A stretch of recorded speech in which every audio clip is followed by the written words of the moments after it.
नमस्कार दोस्तों। कल के एलजी साहब के प्रकरण के बाद हमें महसूस हुआ कि एलजी साहब को दिल्ली सरकार क्या क्या काम कर रही है। दिल्ली के चुने हुए मुख्यमंत्री अरविंद केजरीवाल जी किस किस आइडिया पे काम कर रहे हैं, किस किस विजन पे काम कर रहे हैं, किस किस टेक्नोलॉजिकल सॉल्यूशंस पे काम कर रहे हैं, इसको पता करने में खासी मुशक्कत करनी पड़ती है। अलग अलग विभागों के छोटे छोटे अफसरों को बुला के उनसे पूछा जाता है कि बताइए अरविंद केजरीवाल आजकल क्या काम कर रहे हैं, कहाँ पे कोई नई चीज़ होने वाली है। और फिर एलजी साहब का प्रोग्राम बनाया जाता है कि एलजी साहब उस जगह पहुंच जाएं और वहां पे मीडिया के लोगों के साथ फोटो वोटो खिंचा के कहें देखिए ये काम मैं करा रहा हूं। उससे क्या है, दिल्ली सरकार का नुकसान हो रहा है। एक काम दिल्ली सरकार कर रही थी, एक काम तय समय पे खत्म होना था।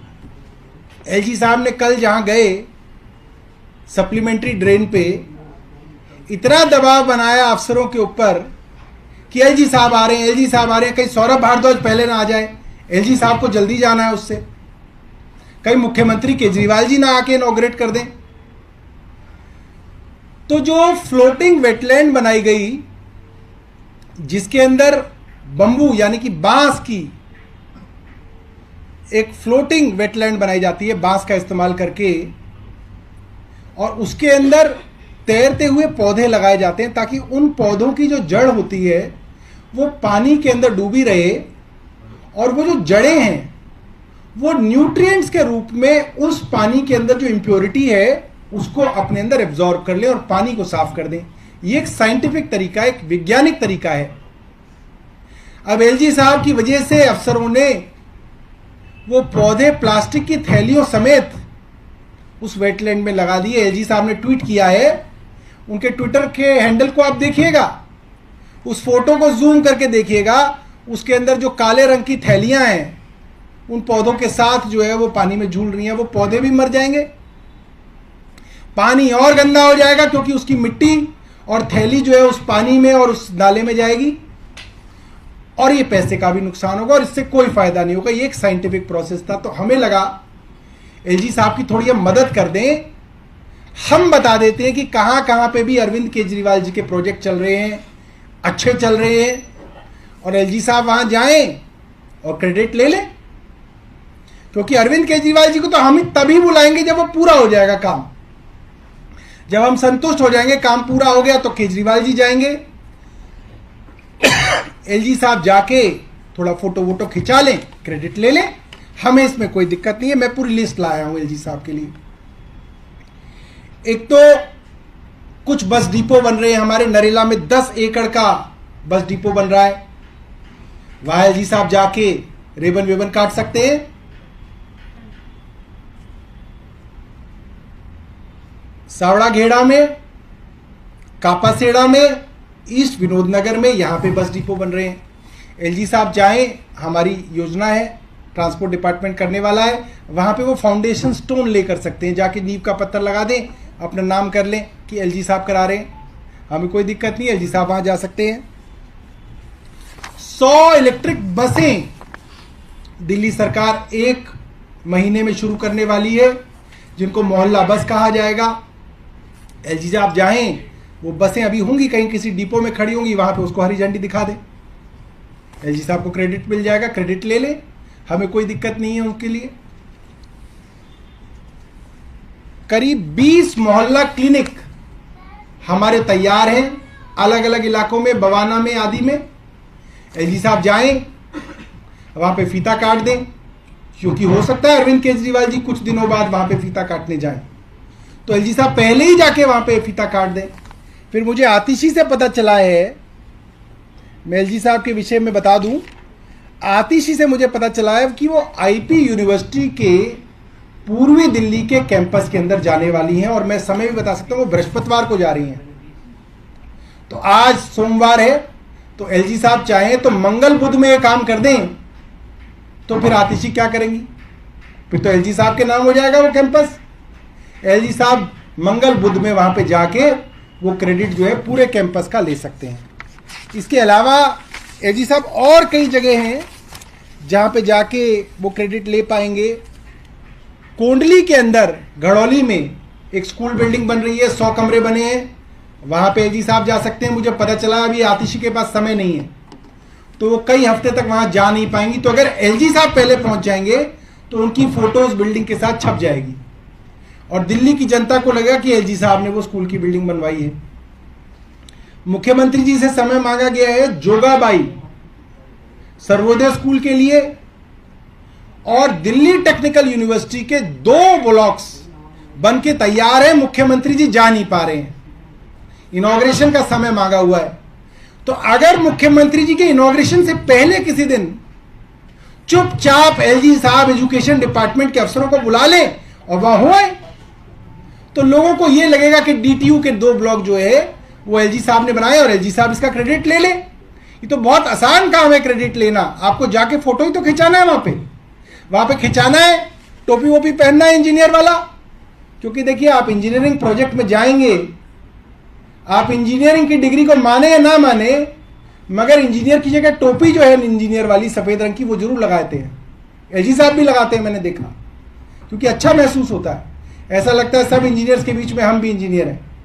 तो वो टोपी वोपी लगाएं और वहां चले जाएं और कहें कि देखो ये जो डीटीयू का कैंपस है वो हम बनवा रहे हैं। इसी तरीके से यमुना क्लीनिंग जो है, जिसके बारे में एलजी साहब कह रहे हैं कि वो 30 जून तक यमुना को क्लीन कर देंगे, वो यमुना तभी क्लीन होगी जब हमारे सीवर ट्रीटमेंट प्लांट जिनका काम अरविंद केजरीवाल जी करा रहे हैं वो पूरे होंगे। और उनके पास लिस्ट नहीं होगी क्योंकि उनके दिमाग में नहीं आई होगी बात, उनको लग रहा होगा कि सिर्फ नाला साफ करने से ही यमुना ठीक हो जाएगी। ऐसा नहीं है, जब तक सीवर ट्रीटमेंट प्लांट अपनी पूरी कैपेसिटी में काम नहीं करेंगे तब तक यमुना ठीक नहीं होगी, तो क्रेडिट मिल ही नहीं पाएगा। मैं आपको बताता हूं कि कहां कहां पे सीवर ट्रीटमेंट प्लांट हमारे बन रहे हैं, हम उनकी कैपेसिटी बढ़ा रहे हैं और उनकी क्वालिटी को इंप्रूव कर रहे हैं। पप्पन कला में और निलोठी में हमारे एसटीपी प्लांट बन रहे हैं 598 करोड़ की लागत से। ये अरविंद केजरीवाल जी के बजट में इसका प्रावधान था, ये काम चल रहा है। एलजी साहब वहां जाएं तो वो दिल्ली वालों को कम से कम ऐसा महसूस करा सकते हैं कि देखिए एलजी साहब जो है इतने बड़े बड़े प्रोजेक्ट्स करा रहे हैं। इसके अलावा नजफगढ़ में केशवपुर 1, केशवपुर 2, केशवपुर 3 यहां पे काम चल रहा है 567 करोड़ रुपए का, और ये काम दिसंबर 2023 तक कंप्लीट होना है। तो एलजी साहब यहां जा सकते हैं, इसका क्रेडिट ले सकते हैं। पैकेज 3 है रोहिणी नरेला कोरोनेशन पिलर के अंदर 481 करोड़ का काम हम लोग करा रहे हैं। मुख्यमंत्री अरविंद केजरीवाल जी ने इसका बजट दिया है, दिसंबर 2023 इसकी डेडलाइन है। एलजी साहब जाएं, फोटो खिंचाएं, मीडिया को ले जाएं, अफसरों को ले जाएं। अब अफसरों की बेचारों की इतनी हिम्मत कोई ना है कि सीईओ का जल बोर्ड वहां पे ये बात कहे कि ये काम तो बोर्ड ने पास किया है, बोर्ड के चेयरमैन, डिप्टी चेयरमैन और विधायकों ने बैठ के इसको पास किया है, पैसा जो है दिल्ली सरकार ने बजट में दिया है। सीईओ कहां कह पाएंगे ये बात एलजी के सामने? सीईओ ये बात कहेंगे, एलजी उनको अगले दिन हटा देंगे। तो वहां पे उन बेचारे अफसरों को ले जाएं, एलजी साहब जैसे ही कहेंगे अफसरों की पूरी फौज सुबह से वहां पे तैयार रहेगी, वहां जाएं, थोड़ा ऐसे करें, ये हो रहा है, ये हो रहा है, ये हो रहा है, ये हो रहा है, और जो है उसका क्रेडिट लें। तो आज हम एलजी साहब को इन सभी कामों के लिए निमंत्रण दे रहे हैं, और ये लिस्ट में बीच बीच में आके बताता रहूंगा कि क्या क्या काम जो है और दिल्ली सरकार जो है करने वाली है। पिछले कुछ दिनों पहले एलजी साहब ईस्ट दिल्ली के अंदर संजय लेक पे गए और अखबारों के अंदर बड़ी बड़ी खबर छपी कि एलजी ने संजय लेक पे दौरा किया और कहा कि अब ये कुछ ही दिनों के अंदर यहां पे एक जीवित लेक हो जाएगी, क्योंकि वो काम दिल्ली जल बोर्ड पिछले 1 साल से कर रहा है। और वो संजय लेक का काम जो है वो 51 एकड़ लेक हम बना रहे हैं और उसके अंदर सीवर ट्रीटमेंट प्लांट का साफ पानी हम वहां पे भरेंगे। ये दिल्ली जल बोर्ड की योजना है। तो एलजी साहब को बताना चाहता हूं, हम संजय लेक तक तो गए, स्मृति वन भूल गए।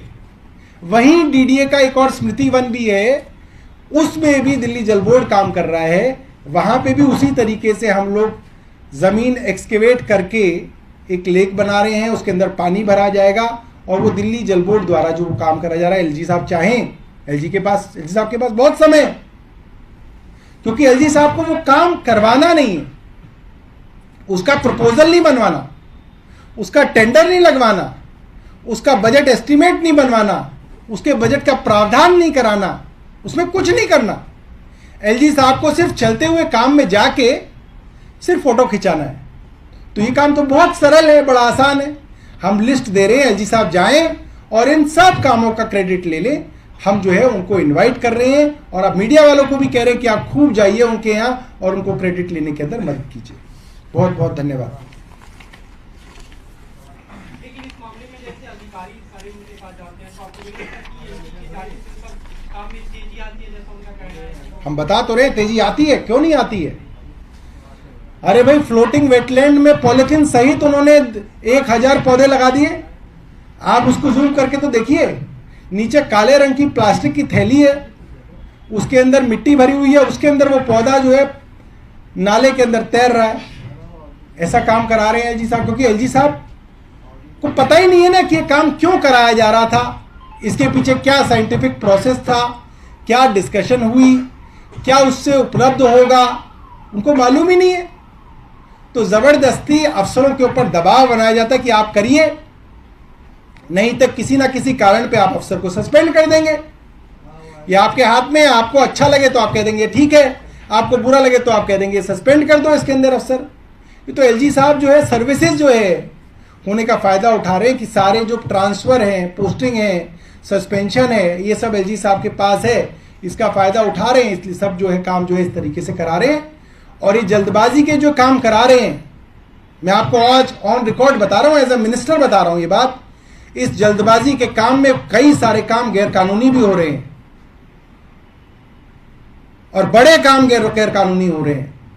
और जब अफसरों से पूछताछ की जाएगी तो अफसर बताएंगे कि किसके दबाव में गैर कानूनी काम हो रहे हैं। उसके सबूत हमारे पास हैं, कुछ तो मेरे डिपार्टमेंट्स में भी मेरे पास सबूत हैं उसके। किस तरह की गैर कानूनी काम आएगा, वो आएगा, उसका हम लोग कागज इकट्ठे कर रहे हैं, वो सब भी आएगा सामने आपके। इसके अलावा आज आप लोग अभियान चला रहे हैं कि डिग्री दिखाओ अभियान, उस अभियान में आज आप लोग डिग्री दिखाने जी, कल आतिशी जी ने डिग्री दिखाई और उसके बाद एलजी साहब ने तो यही कह दिया कि डिग्री क्या होता है, ये तो पैसे खर्च करने की रसीद होती है। तो एलजी साहब तो पहली डिग्री पे ही मान गए कि डिग्री विग्री की कोई जो है आवश्यकता नहीं है। मोटे तौर पे उन्होंने मान लिया कि प्रधानमंत्री जी के पास अगर डिग्री नहीं भी है तो भी इससे कोई फर्क नहीं पड़ता, तो ये तो उन्होंने माना।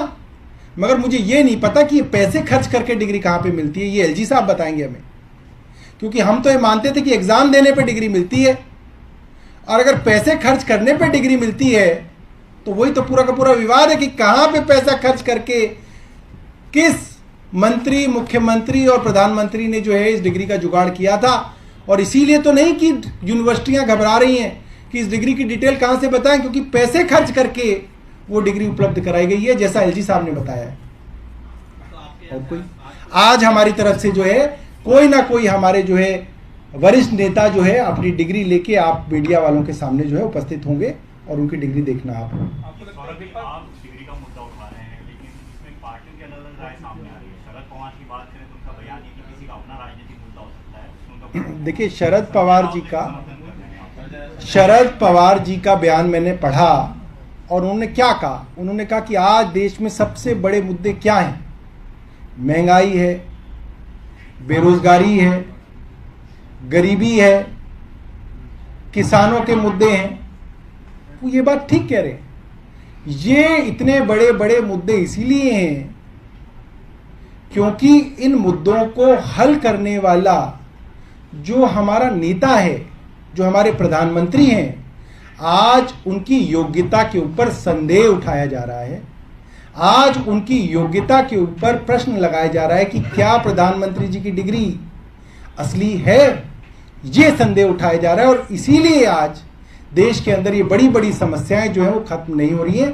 तो हम पवार जी की बात की भी इज्जत करते हैं और इन्हीं समस्याओं के समाधान का शोध जो है हम सब लोग कर रहे हैं।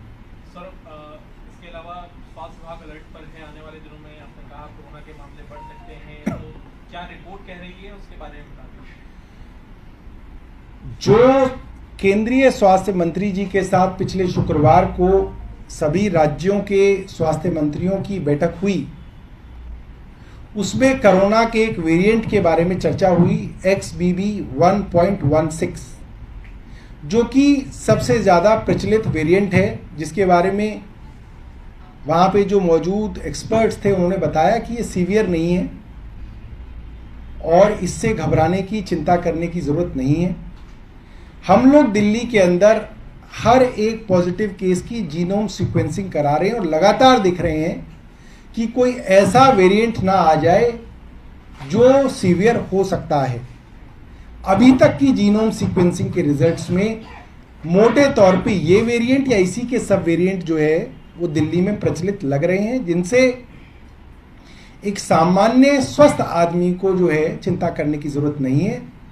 मगर अगर कोई लोग इस तरीके के सिम्टम दिखाते हैं, जैसे कि अगर जुकाम है, खांसी है, बुखार है, तो मैं उनको एक स्वास्थ्य मंत्री की तरफ से एक राय दूंगा कि आप अपने घर में रहें, आप अपने आप को आइसोलेट रखें, आप पब्लिक प्लेसेस में ना जाएं, मेट्रो बस आदि में आप ना जाएं, और अगर फिर भी आपको निकलने की आवश्यकता हो तो आप मास्क का प्रयोग ज़रूर करें, क्योंकि ये चीज़ फैलती बहुत है। अगर आप लोग प्रिकॉशन रखेंगे तो ये फैलेगा कम, धीरे फैलेगा। तो आने वाले दिनों में बढ़ सकते हैं क्या?